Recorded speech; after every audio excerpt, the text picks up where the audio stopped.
Guys, let me know if you can see this. Actually, take it from beginning. Can everybody see this okay?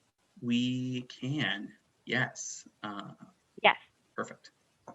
Okay, perfect. I normally would love to use the presenter view in PowerPoint, but like you said, Sean, it goes a little crazy with Zoom and then I lose my stuff. So unfortunately, I'm just going to stick to this way. So good morning. My name is Aileta Diaz. I'm one of the supervisors here at Trillium for case management. And with me this morning, I also have Angela Hastings. She's one of our managers for case management as well. I'll be doing the presenting, but Angela's moral support. So, this morning's topic, we want to talk about our culturally, linguistically appropriate services or class that we offer here at Trillium. Kind of just the things we're going to go over briefly on this presentation is we're going to define what language access is and why it is important, how to access Trillium services, and how to have the correct access to care and staff contacts that will be provided in the PowerPoint. So just some quick statistics that we want to dive into to understand the importance of this. There's about 21 million individuals that speak English defined as less than very well, and are said to have very limited English proficiency, also known as LEP. 1 million individuals in the US use American Sign Language, or ASL, as their primary language. So as we figured, and we can deduce from this data, individuals with this limited English proficiency will likely run into many difficulties assessing healthcare services due to this lack of understanding communication, and then obviously impacting their health literacy with that as well. And we can say the same could be applied for people who are deaf. So what is language access? Language access provides both culturally and linguistically appropriate care with high quality healthcare interpretation services for both spoken and sign languages. So this also includes translation of documents into multiple languages for our members, signage alerting members or patients to the right to free interpretation services. We also provide bilingual proficiency testing standards for bilingual personnel. And along with that, the typical aids like auxiliary aids and services, the TTY, text telephones, access to real-time translation, the captioning, video phones, use of communication boards, digital tablets, etc. So how do the members get this service?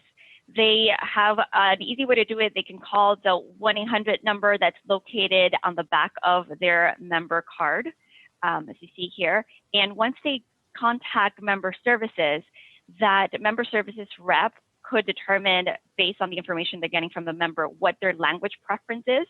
And they could document that language preference for future outreach contacts and as well for any language preferences when it comes to the mailings that they're receiving. So the Trillium interpreter services are offered through our vendors Linguava and Passport to Language to both participating providers and members at no cost to them. And this includes over 150 languages and dialects, 800 plus translators and interpreters, and there's an online access to view these vendors as well. So for them to access assistance, for members and providers to access it, they can access it on site or over the phone interpretation services. They would contact the number, the 503-265-8515 number, or the 800 number. And they can also, if they want to do like a video remote, then they would send a request via email to clientrelations@linguava.com.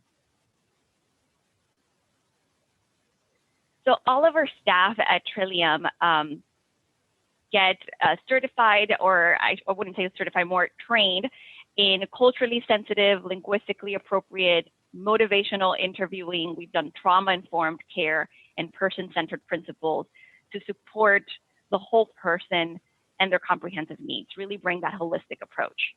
We work in collaboration with community partners and resources such as LTSS, IDD, county partnerships, and we work to avoid duplication of efforts for the care team by creating those intersections of information exchange. So one great example, and I just want to show because it usually sticks and kind of binds everything together when we bring all this great information and resources into real life. And I wanted to share real quick with everyone here, quick story of how we have one of our very well experienced case managers in our dual special needs program or DSNP team that encountered a situation where even though we had these great resources and she did go and utilize them, she still had to go and show that beyond, what's at hand to really assist the member. So she had a member, a 78-year-old Korean female who was both deaf and nonverbal. She cannot read in any language. Her communication is in sign language that is 20% Korean sign language and then 20% American Sign Language. And the rest are signs just made up by her. She was living on the 4th floor of an apartment building and could not call for help when she fell. She was living with her son who didn't really take good care of her. So our case manager investigated who could interpret for her. She went through all her resources and stuff and still kind of find that there wasn't anybody adequate that would meet, this member's specific needs. But she was able to, using her community resources, find one person in Lane County who could communicate with her. The case manager arranged for a community health worker to meet with this interpreter at the member's apartment to do the health risk assessment and find out other needs. They learned that she had active TB, so the interpreter worked with the public health nurse to have her take daily TB meds. The case manager worked with leadership to arrange payment also for this interpreter who was actually out of network because that's who we could find. Case manager advised her PCP office and specialists to schedule this interpreter for the member's appointments and procedures ongoing. With better communication, we got her moved to a 1st floor apartment versus the 4th floor that she was at. We were able to find out that her son was actually stealing her money and her morphine. So APS got involved in that too. And then that money was recuperated for the member and it was put through APS's money management program. The interpreter found a woman in the deaf community of Eugene and encouraged her to apply to DHS to be this member's caregiver. Again, because this member had very specific communication needs. The case manager learned that the Sorensen program for video relay service could be obtained through federal grants. So we also looked into that. The school for the deaf and blind staff came down from Salem to set up a video relay service with the interpreter, and they taught her how to use the video relay service.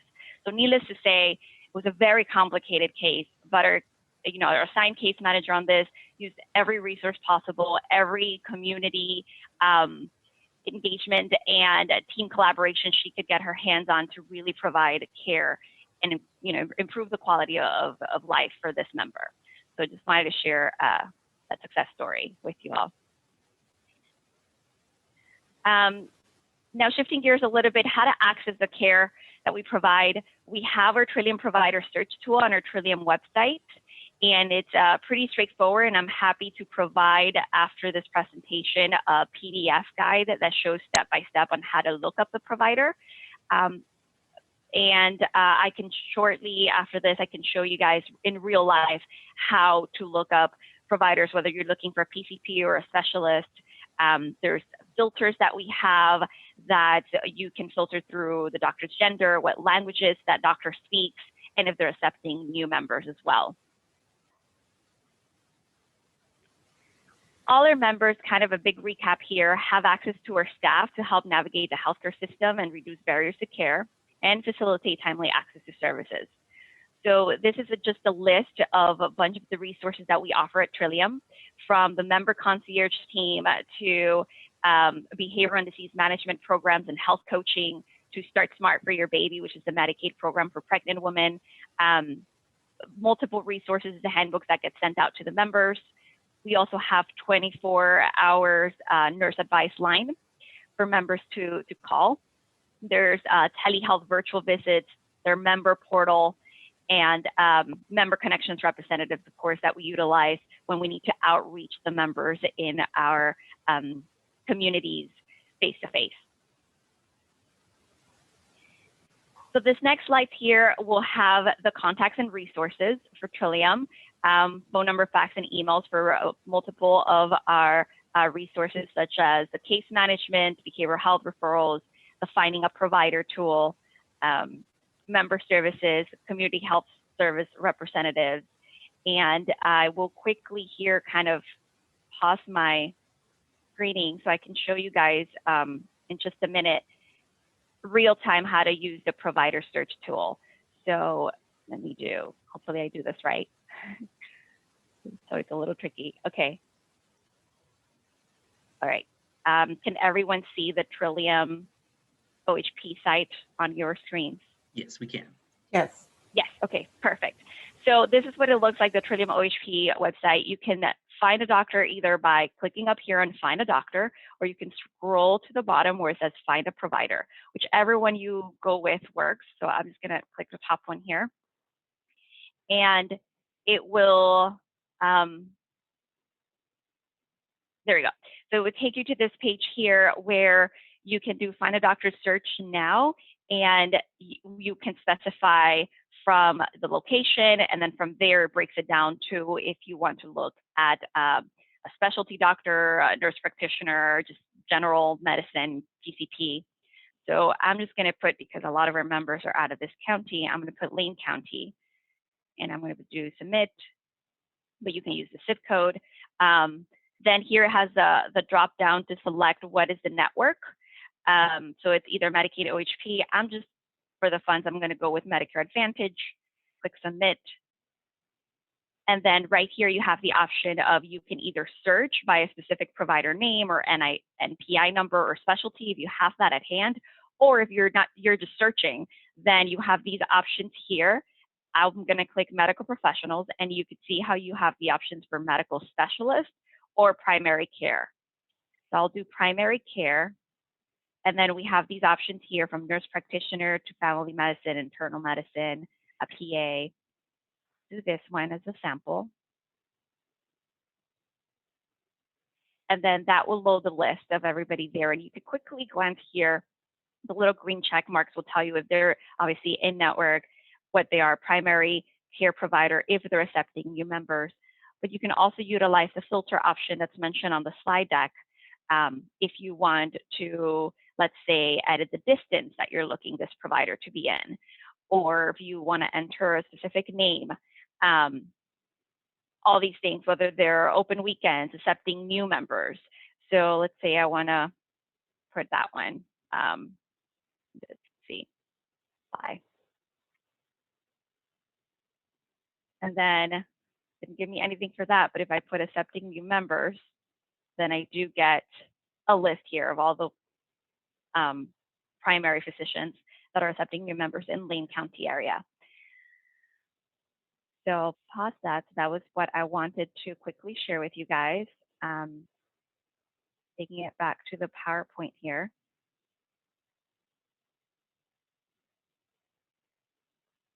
Okay. Everyone sees the PowerPoint again? Yeah, you're good. Yes. Okay, good. Oh, it's tricky switching back and forth. Just wanted to make sure. So just to finalize, so like I said, we have our list here of our contacts and resources for not just our different departments, but also for our nurse advice line, for our interpreter appointments, you know, Linguava interpreter services, and our Trex link for resources. That's what we have. Thank you so much. Any questions?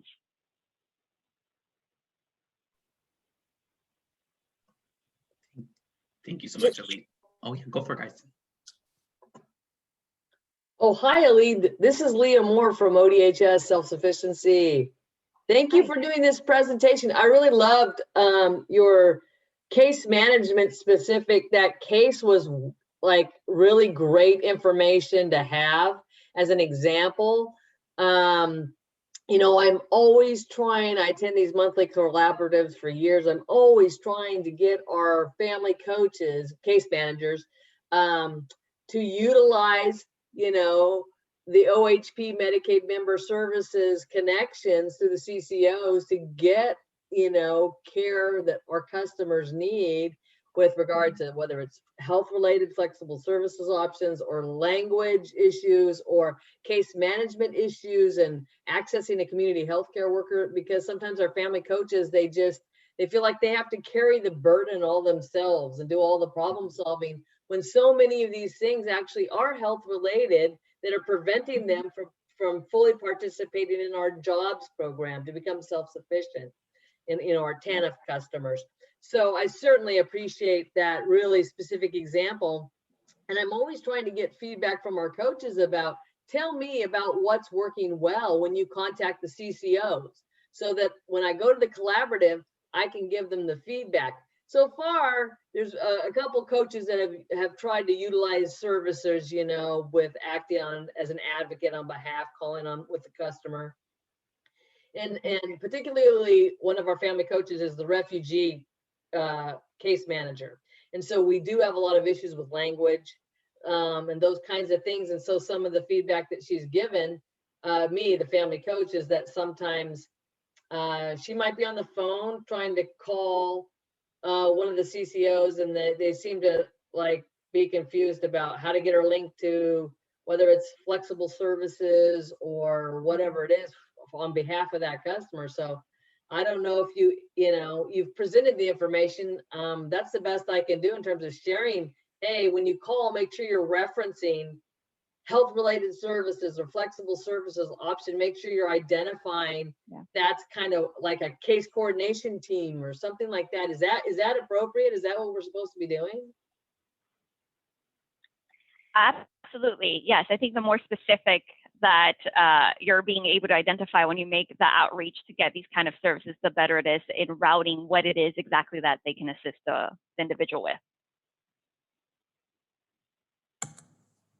And this is Angie. I also think just even calling into the CCO member services and asking for, care coordination, case management, if the family coach is not even exactly sure what the member needs, they just know that the member is needing X, Y, and Z maybe.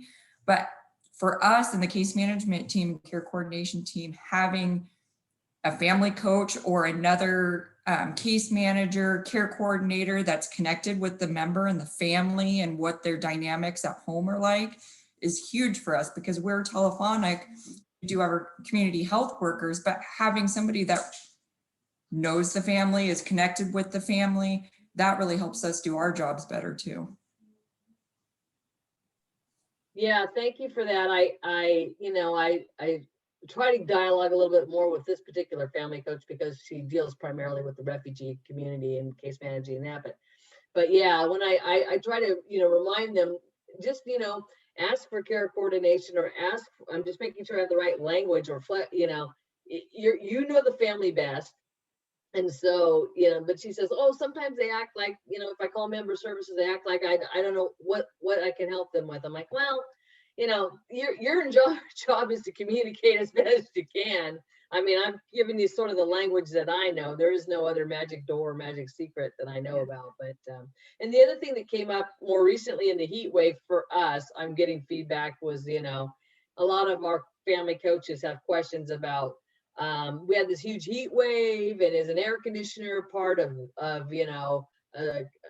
flexible services or health related services? And I kind of explained to them, well, is it medically related to, what's going on in the house? Do they have medications they need to keep cold? Do they have, a health condition that puts them at risk, right, of exacerbating the health condition?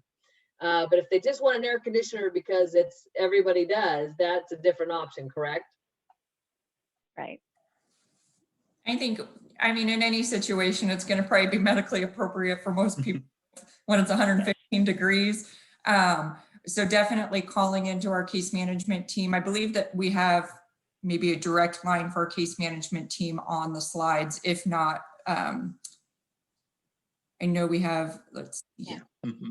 Yeah. Yes, so we do. Can you talk about I guess the other question that family coaches is, how quickly could have, in that extreme circumstance, I'm sure you were overwhelmed with requests, and then how fast could it actually happen that they could get an air conditioner is my question, logistics wise.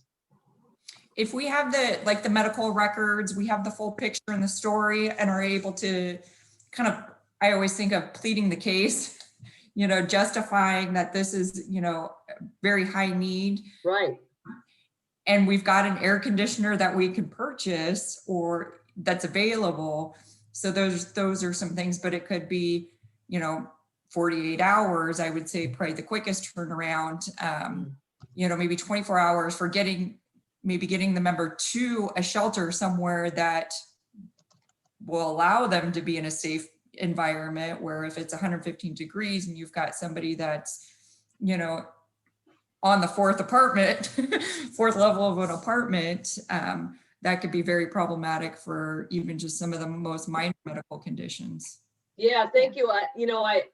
We kind of knew the heat wave was coming, right? But I try to get a little more proactive with our coaches.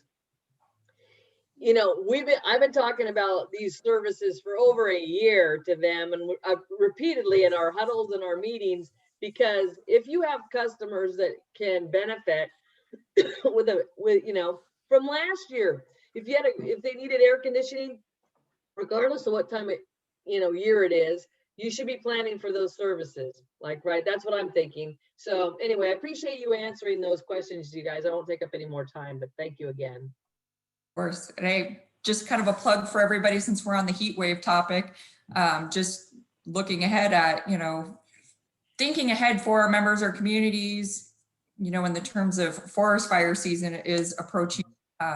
We've been, knock on wood, very fortunate that we've held at bay a little bit better than we anticipated, but still just encouraging our community to really be prepared, having enough medications on board. They have kind of a backup plan if they're not in an environment that's, well ventilated, especially for our folks with, asthma, COPD. So as much as we can start preparing our community for those emergencies, the better.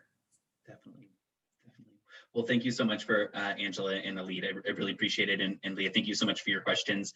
Just for time's sake and stuff, I'm going to pass things off to HealthShare as well, so they can present. And if we have any other questions that come up, we can go from there. So I'm going to pass things off to Stacy. Hi, everyone. I'm going to try my best to present. No worries. Let me see. And I'm not sure why my closed caption is showing, but it is. So I'm sure it's fine. So hi, I'm Stacy DeLeon Davis. I am with HealthShare of Oregon. I'm the community engagement manager. I started back in April, so I'm fairly new. Usually Sanale Gillespie is usually in these meetings and presenting. So we're having a little bit of a shift. But today I brought in our member navigators, Allie Birch and Nancy Thompson, to talk about our behavioral health directory. And this is an ask from last meeting about navigating our systems specifically to behavioral health and getting culturally and linguistically specific providers, and how to really navigate that and locate them within a reasonable, what am I saying, like mile radius to where you're at. So I'm going to pass it off to Allie. Good morning, everyone. Thank you for being patient with us in this shift, since it's not the usual presenters. But yeah, we're HealthShare. I'm one of the member navigators. And we just wanted to start off this presentation with our operating model. We know that navigating care, especially within HealthShare, can be a little different. So we contract directly with the Oregon Health Authority, and then within HealthShare, there are various health plans. This is an image showing various examples. Sorry, my coworker is giving me trouble here. So these are examples of our physical health plans. If we can go to the next slide. This delves a little bit more into our structure within HealthShare. Since we're focusing specifically on finding behavioral health providers, we're going to be looking at that specialty behavioral health tab. And as you can see,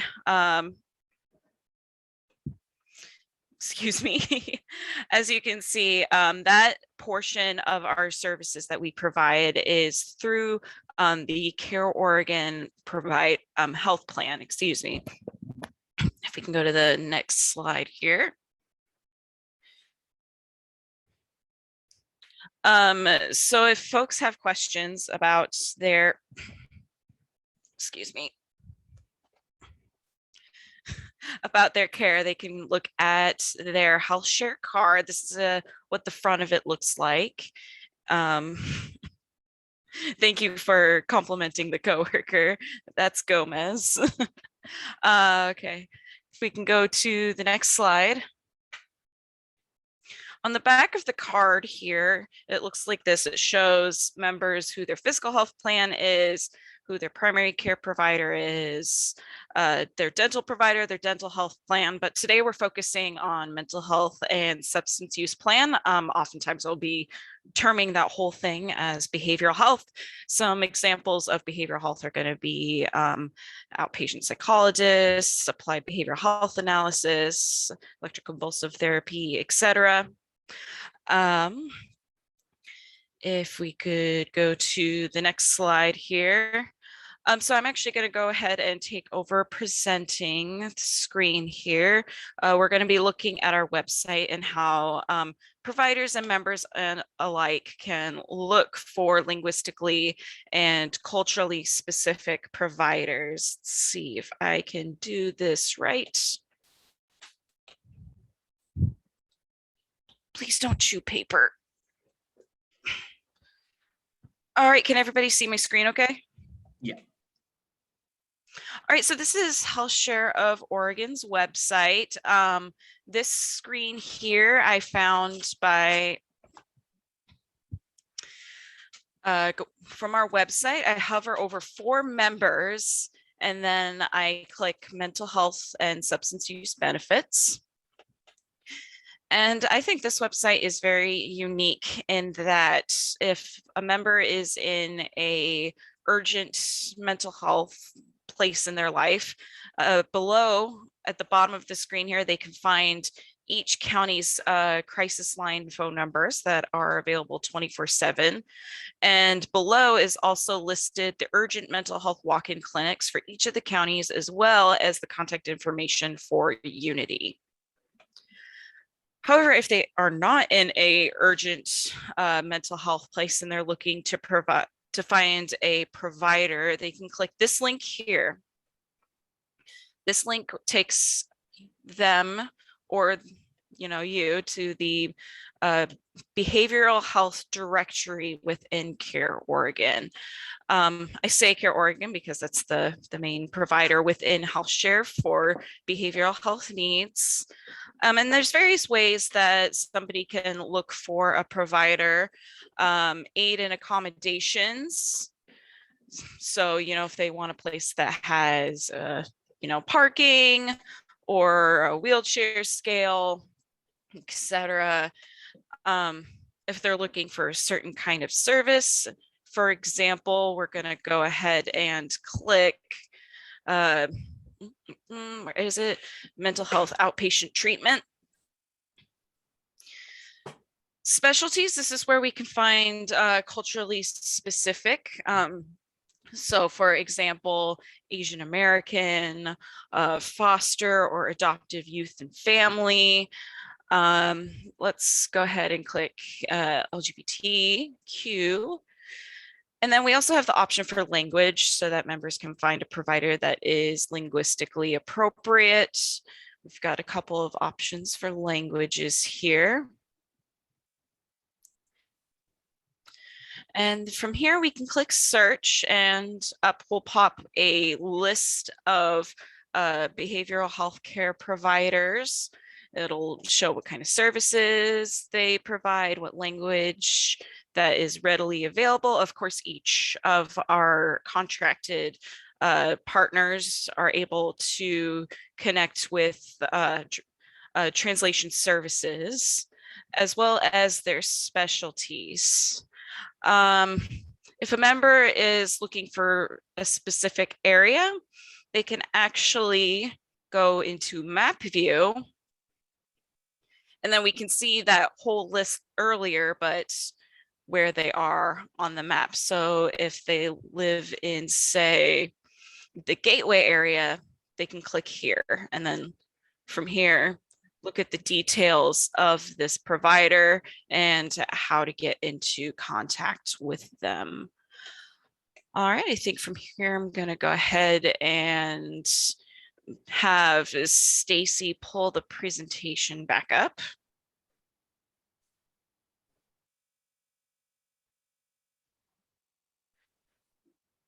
And I apologize, I know I was going through that relatively fast. So that's the link for the directory there. All right, so and if members have questions about finding a provider, at the top of that directory website was the list of phone numbers for Care Oregon. That phone number for Care Oregon is 503-416-4100. But of course, if they have questions about who their plans are, they can always call HealthShare at 503-416-8090. And if any of those in this collab have questions for us, you can reach myself as well as Nancy, the member navigators for HealthShare, at the navigator at HealthShare of Oregon email address. And I think that is the end of the presentation. I know that is pretty fast. If you want to reach Gomez specifically, you'll have to call me. John's on here too, so I appreciate it, John. Thank you for the humor. He is 8 months of pure kitten energy. I'm sure a tornado. Allie, Yep. Allie, do you want to add the emails and the phone numbers in the chat really quickly? Sure. I can share my screen really quick because I kind of skipped way over that. Let's go back to screen 2 here. So the phone numbers are right here for Care Oregon, the health plan for HealthShare's behavioral health services. There's their phone number here, as well as how to reach by TTY, email, and even text, as well as again, we have here the phone numbers for the crises lines, but I will definitely stick this in the chat as well as the phone numbers that were in our PowerPoint slides. Thank you, Allie. Thank you, Stacy. Let's see, I don't see any questions in the chat yet, but I just wanted to open it up to folks that are on the call. If anybody has any questions at all for HealthShare or Trillium about that process, or if anyone has experience of trying to find services or mental health services with like language specific needs, because I know it is an area that we're continually trying to grow in and expand in, but I just wasn't sure if anybody had any specific questions or thoughts that they wanted to bring up.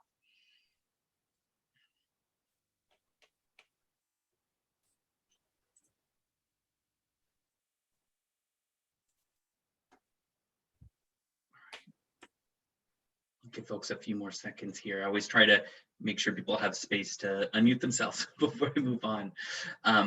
Well, I was going to ask, here, let's see, it's a question for HealthShare. Mitzi asks, accessing interpreters for non-behavior services, does it work similar to Trillium? And so, Mitzi, are you just asking if a client needs access to an interpreter for any service at all, if that process works the same for HealthShare as it does for Trillium? Yes, that's what I was wondering. Thank you. Yeah, of course. Stacy or Allie, are you guys able to speak to that? Or Nancy? Yeah, go for it. Hi. For customer service, if somebody calls that needs a language interpreter and they're calling customer service at HealthShare, they just ask for the specific language, and the member will be put on hold, and that language service will come up. For the question on, for the plans, each plan also has the same type of language service that we do. And that's where most of the people are going to need to have their language services, especially for care coordination.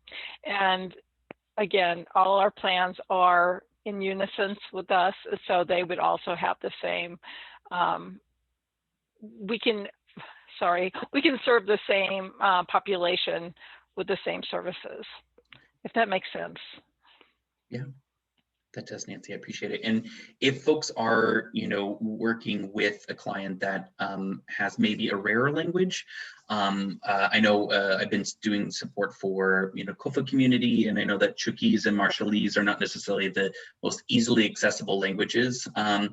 If someone was working with a client that had a rarer language, would you feel like it would be helpful for clients, community partners to call along with clients, or to try and schedule that kind of assistance ahead of time, or what are your guys'? I think we should have a meeting, or it should be scheduled ahead of time, just to make sure that that language is available. And if not, then we would go use a different language service. Okay, perfect. Thank you, Nancy. Let's see here. So Jessica asked, as someone who works primarily with refugees and immigrants, calling the 800 number with phone trees usually are things that folks have struggled navigating. So even getting their way to a home and a human via the phone tree is challenging. I've even experienced that in Jessica, I'm not sure if you're talking about the 1-800, the OHP or OHA phone line. I've even been noticing that myself. I attempted to kind of go through the phone tree of even asking, I need a language other than English or some of the other specialized languages, and that can be confusing sometimes for community as well. I think that's really, really important that you brought up. Another thing I was going to mention too, that I've been kind of looking into or thinking a little bit more about is the information that HealthShare and Trillium receives from an OHP application. You guys, if someone indicates in an OHP application what their preferred spoken language is, does that information get transferred in like a file to you guys when a new client is brought into your system, correct? In our system at HealthShare, it is actually in the main screen. So it will show the preferred language. Okay, perfect. I mean, that was something that I was going to indicate too, because I know sometimes folks, when they're going through that process, can sometimes select English, but it may not necessarily be the best language assistance for them in regards to getting their medical care served. So as much as you guys can continue to encourage, and I know that you guys do continue to encourage people to answer that specific piece, the spoken language portion properly, it does really help the CCOs and helps clients make sure that they're getting that care kind of starting right off the bat with correct services and the best services for them. Maria also had a really great question, and if you guys can answer this one, both Trillium and HealthShare, do you guys have Indigenous interpreters, such as Mayan or any of the others?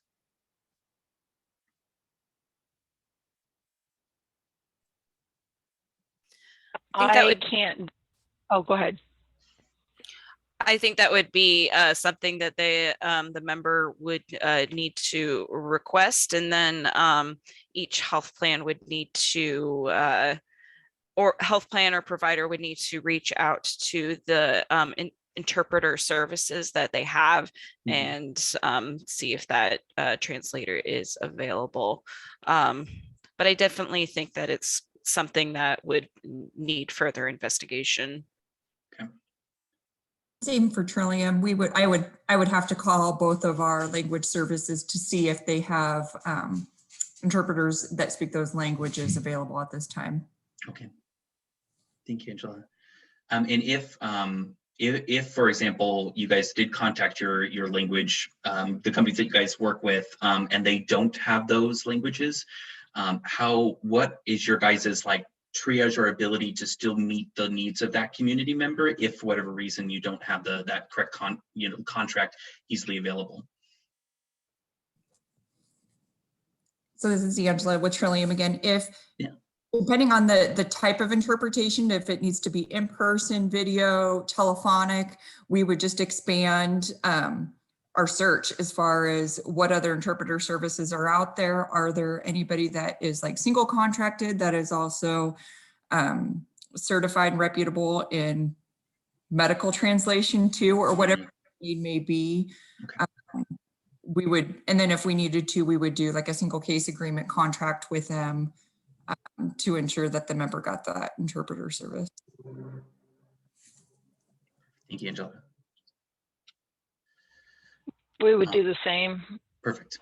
Thank you, Nancy. I figured. I mean, again, guys, I feel like in that sense as well, to make sure that everyone has the time and ability to meet those language needs, I think as quickly as possible that we can, as we're getting people enrolled into the Oregon Health Plan, we may, if we can ahead of time, help to identify those potential barriers that clients might be experiencing, as much as we can help to help CCOs be aware or be prepared ahead of time, I think is going to be really helpful in making sure that your community members are getting the spoken language needs met, especially because that's really, if someone can't get something, translated service in or a culturally specific service can really, I know, affect people's ability or needs or their willingness to reconnect with health services as well. And so I think that's great that we're bringing up some of these questions as well. And Jacqueline just brought up a comment as well. It says, MIC organization has had issues. They don't have languages contracted partners to get languages on the phone with you, while building OHP phone isn't always the first choice. Yeah, that can be difficult. So I know at least for Jacqueline works with Jackie works with the COVID community as well. And I know that there is still room to grow, I feel like, in making sure that some of the rare languages are more easily accessible, because I know that, yes, it's hard to make sure that is always set up with clients. And I know that some of the rare languages are difficult to find, and making sure that people have that access as well. Thank you. And Jessica has some also resources as well in there too. Awesome, guys. Well, thank you so much, Trillium and HealthShare for that presentation. If anybody has any other questions or any other comments, feel free to chime in. For any interest of time, I'm going to go ahead and stop the recording and then make sure that we have time to go through our collaborative slides as well. So feel free, keep in. If there's anything I miss as we're going through the chat, I'll try and look at them afterwards and follow up with you guys as well. And for folks that presented today, if you can send your slides over to me, that would be fantastic, and I'll make sure that they are connected in our follow-up email to everyone, so that you have access to the really helpful phone numbers that everyone had in their presentations. So I think sometimes knowing who to call right away just helps to make that process a lot better and a lot smoother for people overall. So thank you again.